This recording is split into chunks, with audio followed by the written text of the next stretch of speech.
Hello again. The Gauteng Provincial Government has terminated its 600 million rand worth of contracts with controversial facility and management company Bosasa.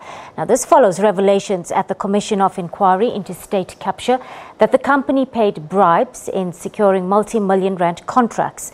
Makhura says he has instructed the Provincial Ethics Advisory Council to look into other contracts that might be linked to Bosasa and to investigate any further wrongdoings. Gauteng Premier David Makhura says the province is currently investigating the granting of unlawful contracts to Bosasa. This follows revelations at the Commission of Inquiry into State Capture that the company paid bribes in securing multi-million rand contracts. Over the past 15 years, the Gauteng government has been doing business with Bosasa through the Department of Social Development. I have decided that we must terminate that contract with immediate effect. I've instructed the legal team of the provincial government to initiate a process of terminating that contract. The Gauteng Ethics Advisory Council will still do more work to find out if any of the contracts, specifically in any of the years that this contract was entered into, there was any bribery, there was any irregular activity. We take very seriously, as we did.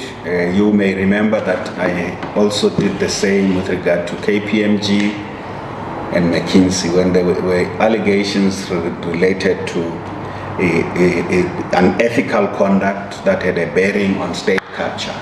Makhura warns that no stone will be left unturned in pursuit of the truth, and promised to deal with officials who try to avoid prosecution by resigning from respective departments. If it is found that there was any irregular conduct by the officials who presided over that process at that time, whether they are still here or not, we are going to follow up on them. And one message we want to send is that sometimes officials do wrong things and decide to resign.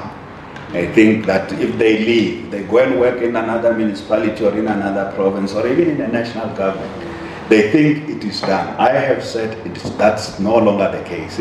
Meanwhile, the National Association of Democratic Lawyers believes there must be prosecution if there's sufficient evidence. Where evidence is enough at this stage, the public prosecution and the police must act now.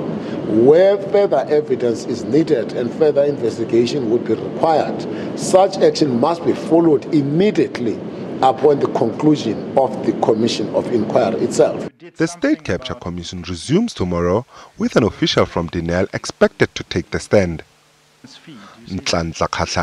SABC News, Johannesburg.